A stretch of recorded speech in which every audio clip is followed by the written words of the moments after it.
Thank you, Mr. Speaker. I both applaud and appreciate the comments by my colleague, person that I love being a colleague with Ms. Ileana Ross-Layton. Profound points, excellent points she's been making about the so-called Iran deal. Now, what's shocking to me, and I got this copy that a friend was using, pages aren't numbered, but I've been hearing people, and by the way, Mr. Speaker, when Secretary Kerry came to the Hill today, having been through briefings by our Secretary previously, I knew that the best use of my time would be going and reading the deal for myself, which is what I did. And so it was interesting. I know that we've been assured over and over publicly that this is such a great deal, that this is what's going to really save the world from the Iranians having a nuclear deal. But there's some very troubling things that I haven't heard anybody mention about this agreement. We have seen today that actually there's a report that there's an outside deal that has to be arranged by the IAEA with Iran in order to have a complete deal. And that is, the IAEA is going to have to work out terms, conditions of its examination of some of the nuclear facilities in Iran. Well, that's deeply troubling because, so here's a story from Joel Gerke from July 21st. House Republican and Obama administration won't release full Iran deal to Congress. And it mentions that Senator Tom Cotton and Representative Mike Pompeo, who serves on the House Intel Committee, learned of an arrangement while meeting with IAEA in Vienna, Austria last week, that we're only now discovering that parts of this dangerous agreement are being kept secret. Begs the question, what other elements may also be secret and entirely free from public scrutiny?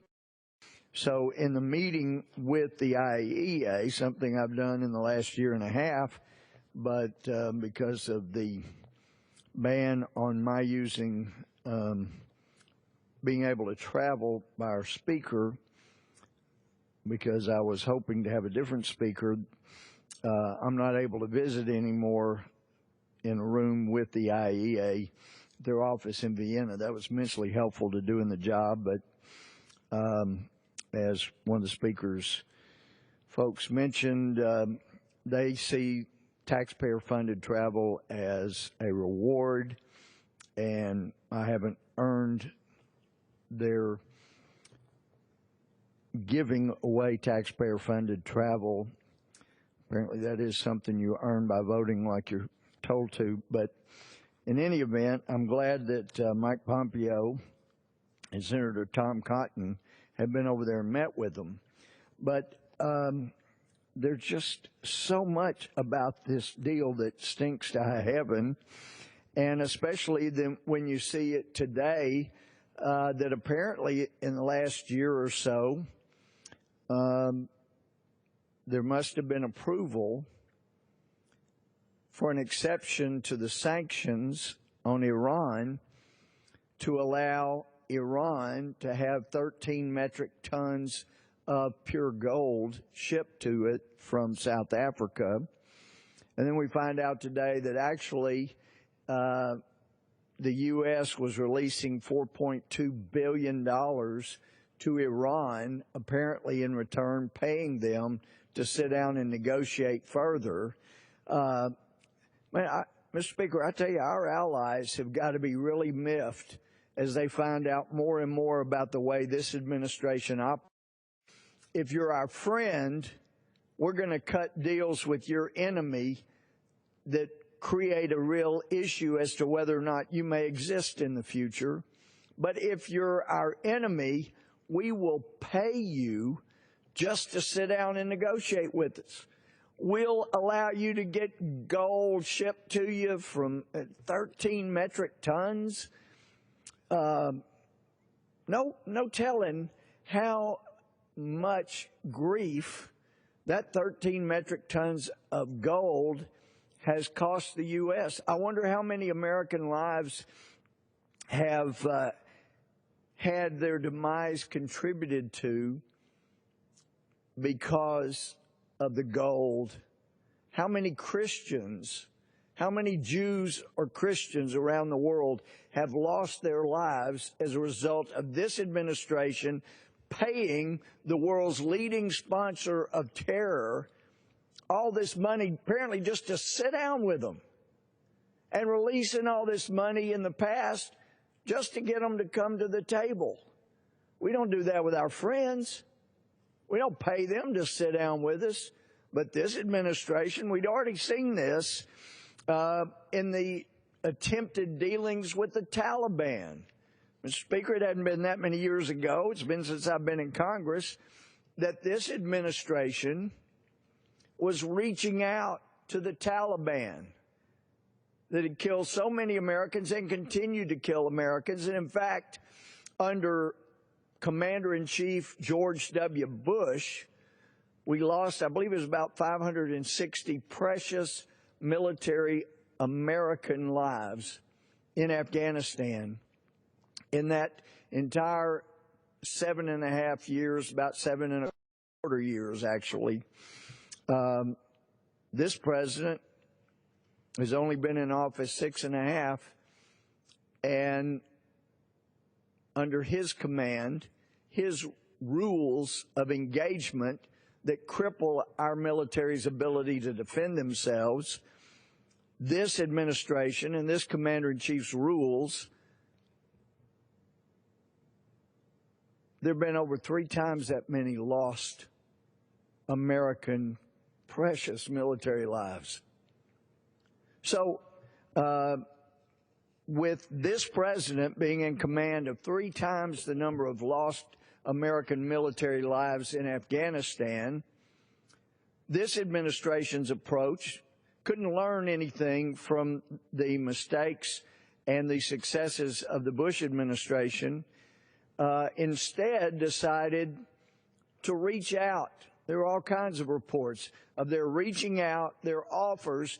Look, Taliban, if you'll just sit down, no preconditions, if you'll just agree to sit down with you, we'll be releasing murderers you want released from Guantanamo or anywhere else. And not only that, we will buy you luxurious offices, Qatar, wherever you say, just to sit down with us. Our enemies have really learned how to deal with this administration. Our friends have got to be scratching their heads, those that still have their heads. And therein lies another tragedy. But in this agreement, until I can be sure that the parts I read have been released publicly, I was asking for this copy of the agreement. It's different format from what I was reading earlier today. But, you know, as a judge, as a chief justice, even as a lawyer, taking on the world's largest oil company, I did years ago successfully. And as a lawyer that's taken on some pretty unbelievable efforts, words mean a lot when I'm reading through things. And there is one word that particularly catches my attention, and that is a little two-letter disjunctive word, or. So until I can be sure that what I'd read has been released, it should be, there is no reason that this agreement should not be public so everyone can read it. But I would just submit that those folks out there saying, hey, it's a 10-year deal, it'll keep Iran from having nuclear weapons for 10 years, even though it may come back, within and have a nuclear weapon within a month, 2 months, 3 months after the 10 years, at least it'll keep them tied up for 10 years. I would encourage anybody that has access to the actual agreement to look at any years mentioned, 8, 10, whatever it is, and then see if there is that little two-letter word, or, and then see if there is a provision for a shorter time than 10 years, or a shorter time than 8 years to develop intercontinental ballistic missiles. These are things I've seen publicly, but I think it is critical. What kind of time or length of time of this deal are we looking at? And if there is this disjunctive little word, or, anywhere after any time that this deal will last, we need to know how long that other provision might be that would be shorter than 10 years. And if that provision, if there's such exists, puts the hands of how long this deal will last completely out of the United States' hands, completely out of the P5+1, then that alone makes this deal a no deal. It is outrageous that anything but a hard timeline could exist in such a deal. There's a story today from, July 16th, James J. Carafano. First paragraph said, once a major diplomatic agreement is inked, the world typically is holding its breath, waiting to see if it will all turn out all right. Some deals like the Munich Pact crumble quickly. Others like the Camp David Accords hang in there. But rarely has there been a deal like the one in Vienna last night, a deal in which all the nations most closely affected by it, including Iran, pretty much start out knowing it won't end well. And here, Mr. Speaker, I'd like to point out that as absolutely atrocious as the Clinton, Albright, Wendy Sherman deal with North Korea,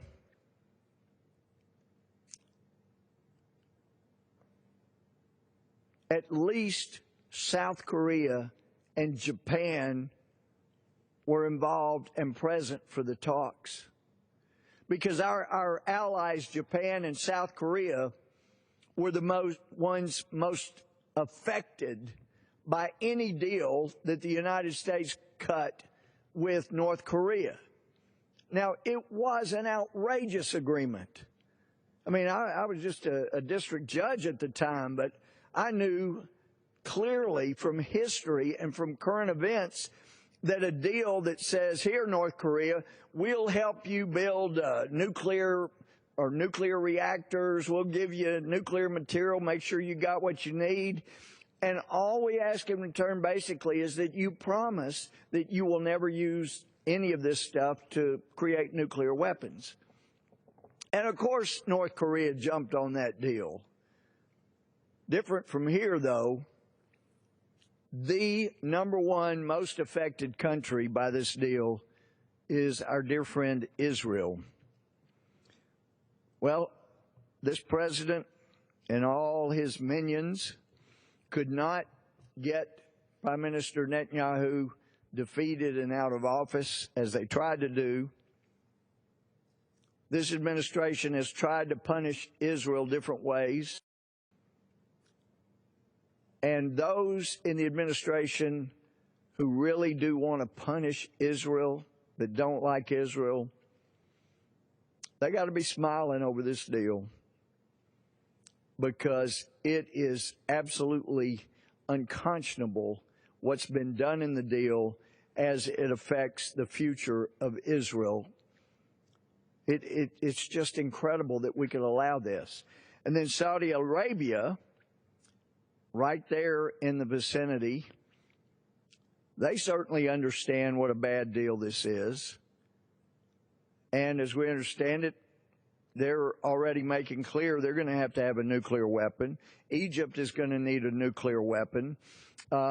This deal makes clear that Iran is going to have nuclear weapons in at least 10 years, 2 months, whatever anybody wants to say, or out of my concern, possibly much sooner than that, legally under the deal, even if it were ratified by the Senate.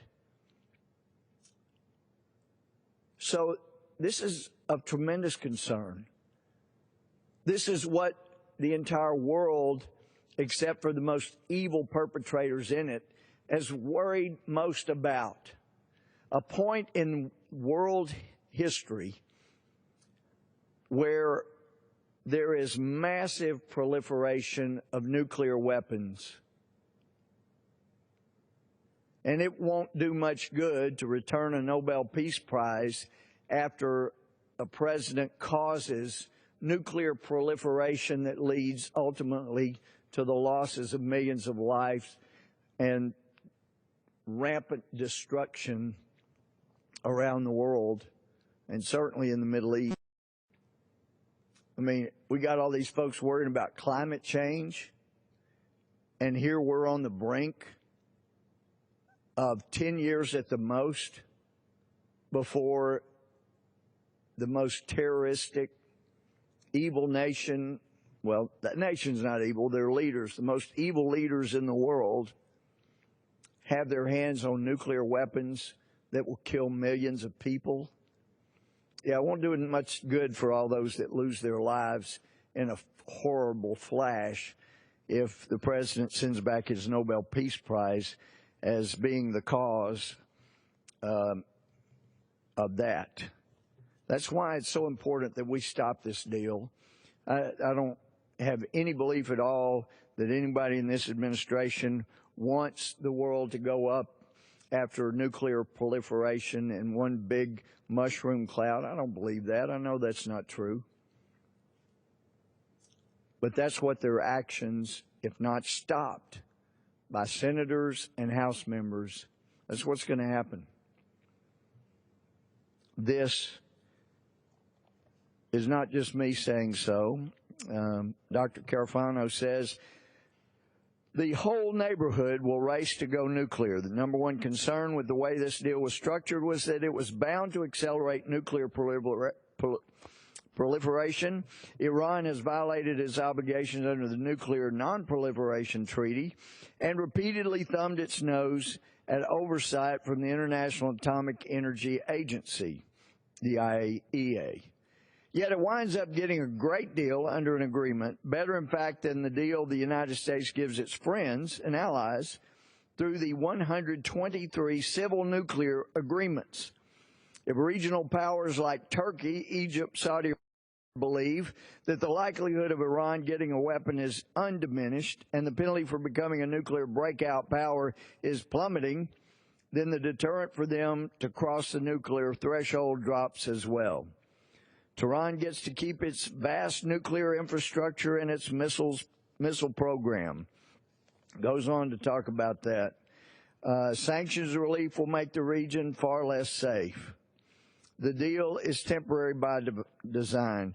I tell you, Mr. Speaker, we hear from our friends in the U.S. Chamber of Commerce, our local chambers of commerce at least, about how normally to calculate economic impact of $1 being spent somewhere, you have to multiply it times 7 because that dollar gets spent again and spent again and spent again.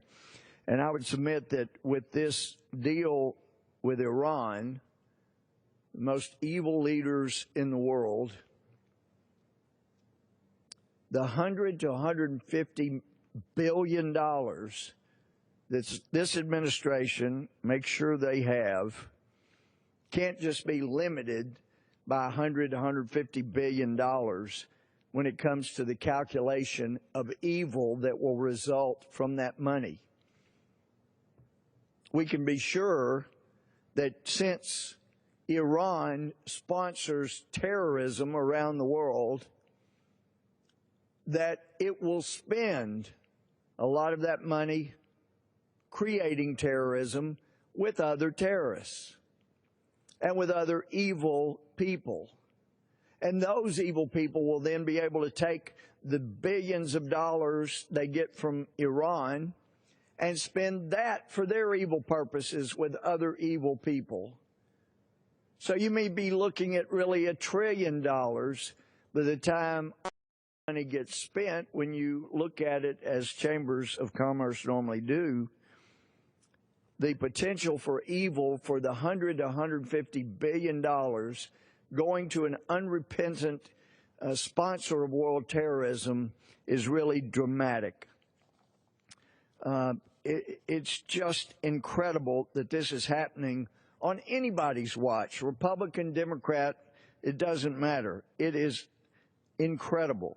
Here's an article by Sarah Wheaton, July 21st. In both a muscular speech to the veterans of foreign wars in Pittsburgh and a taping of The Daily Show with Jon Stewart, Obama cast critics of his diplomacy as the kind of misguided warmongers who pushed for the invasion of Iraq during George W. Bush's presidency. I guess that includes Hillary Clinton, John Kerry. I think he may have been on board with that. The article says, we're hearing the echoes of some of those same policies and mindset that failed us in the past, Obama said in Pittsburgh. His loudest critics, he added, are the same folks who were so quick to go to war in Iraq and said it would take a few months. Well, it is interesting to me that our president reserves making his case for the Iran deal for a venue such as Comedy Central. And it really would be a comedic escapade if this weren't so serious and we weren't talking about the existence of Israel, the continued lives or stoppage of lives of Christians and Jews around the world. We know what the leaders of Iran think. They've never, ever stopped saying what they think. It's just incredible. They've never stopped demanding death to America and death to Israel.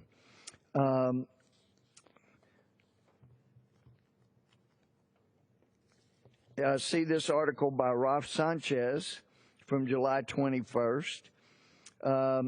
The U.S. said on Tuesday it was disturbed by an outburst of anti-American rhetoric from Iran's supreme leader in the wake of the nuclear deal, as fierce debates over the agreement began in both the Iranian parliament and U.S. Congress.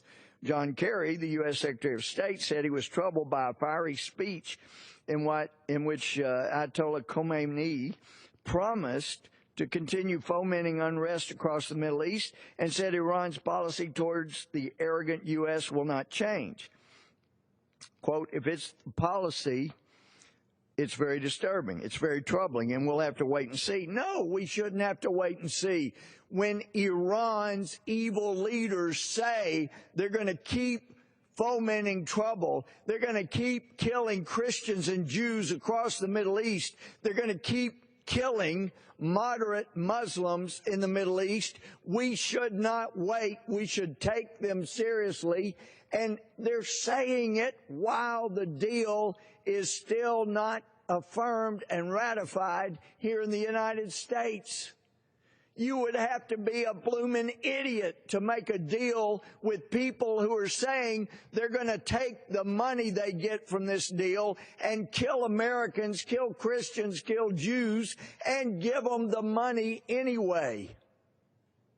I mean, there are going to be consequences for this responsibility.